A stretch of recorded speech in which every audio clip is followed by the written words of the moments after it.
Leather Iron Lady Stima MPG twalabye abakutte flag za NUP nyenyeyo teriliiko naye ng'obadde nnyo ku ground ki ekyagana? First of all, wabaddewo vetting committee era nga waliwo ne yabaye electoral committee ku bifo ebyenjawulo. So nange mwe nabadde omwo ku kifo kya woman member of parliament Mpigi district era ndowooza natandika dda since the inception of people power natandika okulangirira enjiri ya people power from the day actually okuba balwanira mu parliament. That's when that word was invented. I started following. I have been ebiseera ebisinze mbadde passive opposition. So until when ndabye nti no akati nange nfunye maturity eyingira mu byobufuzi ebiri direct nga nkoyo okulwanira mu behind closed curtains. So we bavetinze omuntu nze gwe madde nvuganya naye ku kadi ya NUP abadde wa DP ebbanga while people power was invented she was DP. While nali ntambuza njiri ya people power yali atambuza njiri yaki njiri ya DP. Along the way nayingira mu party nafuuka DP people power. Along the way ne bakola party nefuuka NUP. Kati nga owa DP alina okusalawo basigala mu DP oba abajja mu NUP. Naye nze nensangibwa nga already mu NUP mwenkola kinga people power n'ekisinde n'ojja paka mu NUP. Ntambudde n'ekisinde paka mu NUP. Ku ground mbaddeyo tunze nnyo people power by the way. Ngitunze nnyo mu byalo ng'obeera ku kyalo kyonna ng'owakakofiira ndikoogu omu kati that when nga yoli agenda n'okubuuza nga tamanyi na kigambo papa nga amanyi nga amugamba abo be bana ba Bobi Wine aba people power nga batuyita n'abaana ba Bobi Wine. Kubanze we natandika ogenda okunonya kaluba nti bandabanga nnyo ng'omwana omuto okiraba abo baana ba Bobi Wine naye bwe nagenda nganga abantu bonna nga baagala okuwulira oli wemba sinnayogera ndaba ng'omwana omuto batwanda bwe nfuna microphone netandika okwogera buli omu nvawo buli omu yeewunyiza. Olowooza jjiwa ne bakoseza criteria ki okubeera nga balonda omuntu asobola okubeera nga akwatira NUP bendera? Okay, formally bakozesezza eziri visible ze mulabako mmwe ze musobola okukkiriza ez'okugamba omuntu alina okubeera credentials nga azirina nga ne ku ground gy'ali of which ebyo byonna nabadde nkola ki nabadde mbirina. Kakati bw'ova ku ebyo bye mulabako n'amaaso gammwe oba ku ground biki kate waliyo other factors ezabadde behind curtains ng'abamu ekya ssente ekyo kyo it's a fact kubanga nange nafunyeko eyazinsabye saasasudde nze saasasudde ekya ssente was a fact abasasudde bazisasudde abatasasudde tebakoze eki tebasasudde abatasasudde mwe abamu batabadde kaadi. No nze I don't want to agree nti no tebampadde kaadi before kubanga saasasudde nedda ngenda kukubulira ensonga yange lwaki saafunye kaadi. Abalala babadde ne factors nga bali ku committee bantu baabwe nga bamwinamu interest era obadde ng'osanga ka group nga babuuza oli gwani gw'olinamu interest nzinze gundi gwe nyinamu interest gwe tuba tuyisaawo nze gundi gwe nyinamu interest gwe tuba tuyisaawo. So interest factor nayo yabaddewo. It was a very very contributory factor mu kya interest nti nno abaveeti nga baagala ono oba omukulu ayagala ono babano baagala ono. Ne Bobi Wine yabadde akirimu? No. Ati singa yali agakyekolera yeyandikyetuliddemu ensonga ki yateekawo vetting committee. But of course his interests had to be represented mu bano. So kakati ekyo nakyo ne kibeerawo naye kati nze kanjogere ku nze. Ajiwani before nga tonnajja ku ggwe waliwo saga bagamba nti ssente zaabaddewo nga basaba ssente then waliwo ne sex scandals bagamba nti before nga sinakuwa kaadi ntula ku committee sooka kwebaka naawe wakifunyeeko? Saagala kwogera bye siinaako bukakafu nze nga nze saakifunyeeko ate n'abalala abatannaleeta bukakafu bwabwe saagala boogerera saagala kukola kye bayita defamation okwogera bye sitaalabye. So ekyo sikiinaako bukakafu. I beg not to give my opinion ku ekyo. You see Joan Lula akoze erinnya lye on TV. And I want to appreciate program eyo Tasa Makago wanene onyingidde mu kaluwe ntegedde nti nayiya program mu ggwanga lino Tasa Makago Stima ya Makoko kubanga ojasanga group emunge emanyi Joan Lula wa Stima ya Maka group endala ngemanyi Joan Lula Tasa Makago. So bambi programs za TV ezo ze zinkoledde nnyo akalulu era ensonga programu ezo abantu ko basinzidde n'okungamba nti wadde tewafunye kaadi jangu nga ki jangu nga independent. N'olwekyo bwe mala okutambula ennyo n'okwenyweza consolidating myself on ground incumbent atandika okunfiiringa Sara Nakawunde Temulanda kati atandika okufiiringa nti akawala kano kandijjanga akasaaga naye kakoze eki kajjidde ddala so atandise okutestinga strength yange ng'abeera mu kidaala nange applause eyiye ali ku kadi ki wa NRM ye incumbent ye wa NRM era ye yawangudde ndoza n'akamyufu kaabwe okiraba so kakati natandika okufiiringa strength yange netandika okufuna abantu nga baŋŋamba yongeyamu amaanyi incumbent akufiiringa yongera n'abava mu nkambi yenyini my politics nkwe bava mu nkambi ye ne baŋŋamba bava ewange ne bagenda ne bamugamba okiraba kakati netandika okufuna information yongeyamu amaanyi Joan yongeyamu amaanyi Nakawunde atandise okufiiringa she's complaining about you biki yongeyamu amaanyi nange ttiimu yange neyongera okwenyweza ne tutambula tokoowa ne tutambula buli mukolo tugenda oba kapa yafudde ne tugenda ne tugiziika as long as abantu bazze fetwogerere muki mutwogerere mu fetwagala wali abantu abakuŋŋaanye so time came nemfuuka strong contender I became a very big threat to the incumbent. Meanwhile, incumbent is friends with some of the stakeholders Munu. Incumbent akwata essimu agikuba akuba Munupu abagamba mbegayiridde akawala kokoogera nnyo temukola ki temukawa kaadi kati bakola ensobi ekyo singa bakyesigaliza ne kiba kyama kyabwe oba oliawo bino byonna tebyandibaddewo baali badde nga bakyesigaliza ne bampita oba mu harmonization nga nze simanyi bakola ensobi bampita baŋŋamba omanye ekiriwo nti abamu kubatula kakiiko abakulu bennyininyini abaddukanya ekintu bampita baŋŋamba nti kikyotokoze empigi rather kikyokoze empigi ekitiisa Sara Temulanda nembaga bannange ekisooka abantu nzize mbaweereza bulijjo mwampita mu program zange eza TV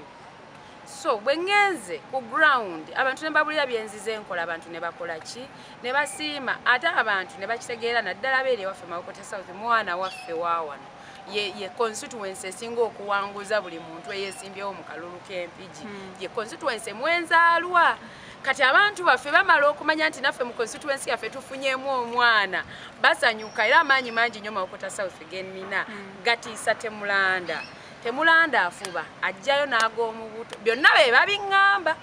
ajjayo n'ag'omubuto akubye amasimu mu buli ango nti muwembeegayidde temuwa omuwala oyo kaadi kati bo ne beefuula nti badde yabagambye nti nno nze gwe bawa kaadi bo nno tebampa bo ne bagamba ekitegeeza ono ye strong contender waffe gwe tugenda okukola ki gwe tugenda okuwa kaadi era omukulu n'aŋŋamba Joan tukulonze oli mwana muto naye tukulabyemu ebirungi mu maaso ogenda kukwata fulaga y'empigi okiwulira we are going to build you waliyo gy'otannafuna nnyo obuwagizi nga Mawokota North but we are going to give you a boost ompulira nojja ng'okimanyi nti kaadi nze weesirikire ne baŋŋamba naye pate togiryangamu olukwe kubanga tukoze decision egenda okunyiiza abantu bangi totuvangamu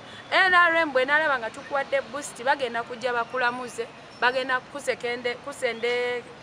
kwesendekereza n'ebirungi but please never betray the party ne mugamba nkubuulire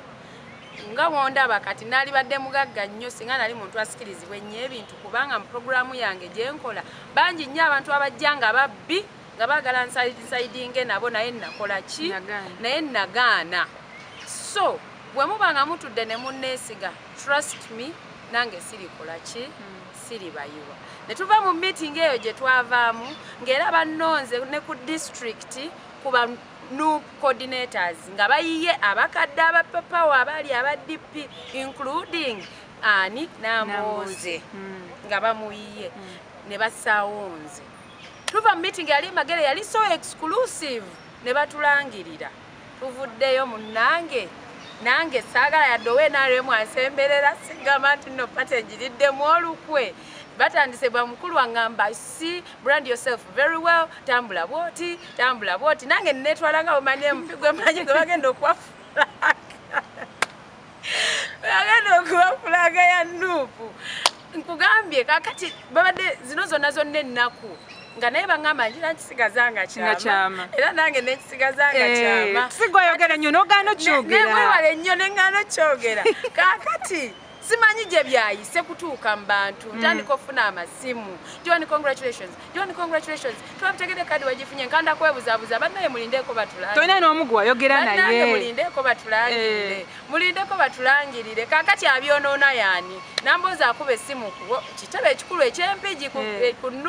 ofisi za nuupu avuma buli eyaliwo muli basiru wane nomwasaba ssente kati kadi bagimuwa batya nze ndudde mu struggle jjukira namboozi yakasimbayo emirundi egi ng'agwa azenga yesimba kutemulanda ng'agwa kati ku luno bannamaokota bagamba bakooye okuwagira feriya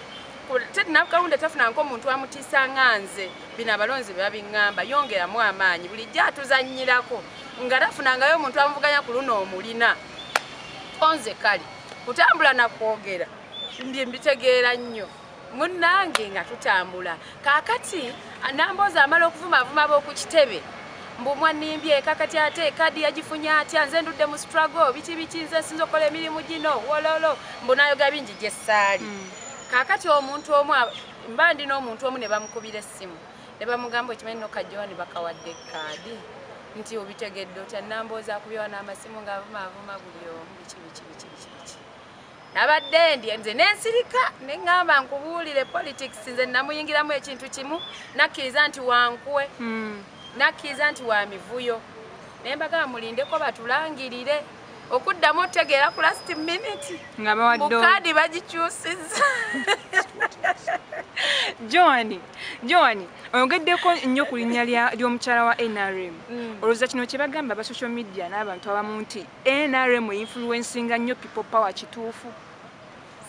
saagala gamba general nja kwogerera kifo kyange saagala gamba general so your position was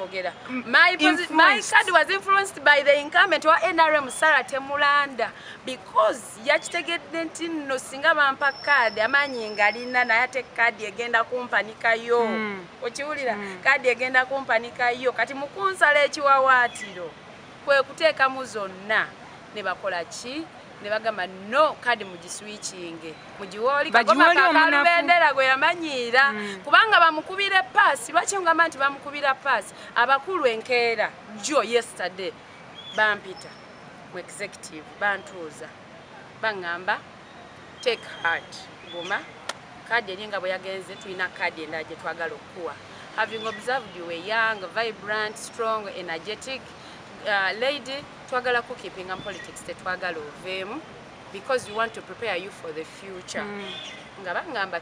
twagala ku unveilinga mu Kadia district chairperson LC5 I was so heartbroken I cried kubanga ndaba nabadde omukazi omu around 5 men all of them are speaking to convince me nve ku kifo of my heart's desire bantwale ku kifo ekya demotion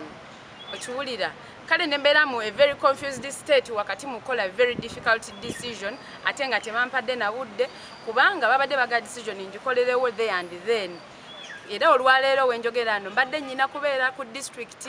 nga tuyisa bivulo ebyokunominatinga district chairperson nze kubanga bampadde card officially eya district chairperson eya no kati omukulu nangamba tetwagala ove mu party abantu nga mmwe betwagala mu party naye kkiriza tukuumire ku ekyo ekifo in the future them tukusitule you are still young age is on your side kati ngolaba nti byonna paasi bakubira oli olwokuba ye mukulu okiriwulira kubanga singa tuddambya age ne tudda ne ku mukama waffe Bobby twali badde tugamba nti oba naye akyalina time wakyaze kukwaki kuwa president nze nabagambye party enkyajagala era n'akalugwe njokukawa naye nzijanga independent ekyo kyo bakimanye kubanga bwe namaze n'embirowooza babadde balina engeri banvuvamu banzikiriza ebintu seetegese obwongo bwange tebwetegese tubadde tumanyi nti engeri gye muli mu struggle Joan bw'obeera ng'ovuddewo olina kuwagira oli gwe bataddewo talina busobozi kubeera nga atwala abantu b'empigi okubeera nga abayambako ebizibu byabo anti kakatira abayogo bawadde kaadi yesimbawo ebutambala n'agwa n'agamba we ebutambala sifunye kangende empigi najja empigi yakagwa emirundi egi ebiri kati egikitegeeza yakagwa emirundi emeka esatu abanupu bogwe bawadde kaadi okiraba kubanga ne Yesu yagwa emirundi 8 naye kugwa semba mirundi mingi okubeera nga abantu abali mu limelight babadde kaadi ya Nuupu kirekawo pati ya Bobi Wine saagala kukyogerera nnyo nze njagala tunulire personality y'omuntu saagala ebyombolo okuba ndi mu limelight bakuwe kaadi kuki abantu ogenda kubaweereza na limelight twaga tunulira eligibility obusobozi abantu osobola okubogerera abantu osobola okubalwanira can you lobby for the people osobola okubeerawo ku lwabo abantu osobola oyimuka no challenginga parliament ku lw'abantu bo so nze bino ebya limelight nze sibiriiko ntunulidde personality yange nganze nga we mmanyi nti I believe nsobola okulwanirira abantu nsobola okuyimirirawo ku lw'abantu ate gwe bawadde kaadi kyemmanyi kyatajja kusobola era omulundi gwe bajja osembayo mulabanga ayogera gwe omulundi gwe bajja omusomera ebigambo bi I so and so I saw monly swear aga katonda twagala jiwa life ate bano bali mu kubeera influence. What sort of nonsense is that? So I am coming as an independent nja kuyimirirawo let the ballot paper decide. Please don't bring irrelevant things nga twogera ku matters of national interest. Don't bring people who are intellectually incapacitated nga twogera ku matters of national interest. These are issues zetaaga ba intellectuals zirimu obulamu bw'abantu abantu 28 abali mu mpigi. Tusobola tandika kuleeta this nonsense of Miss Uganda. What for? I mean, katikala agende ne mu electoral commission angana okwewandiisa. Tugambe mbuno bonna abagudde mu primaries elsewhere it was Miss Uganda oba I am the only one who didn't get a NOP card. So please abantu babeera ku you know those myopic thinkers on Facebook who speak myopically tetuyinza bawa attention bwe twabirabye nga babyogera saagala kubeera nga Mao naye abantu abamu bakuforcing okwogera ebigambo ng'ebya Mao n'olwekyo we don't want to give them priority tetwagala na bawa attention tulina mission ey'okubbulula mpigi tugijje mu matuga mpigi yali vibrant but it landed on a wrong forum of leaders.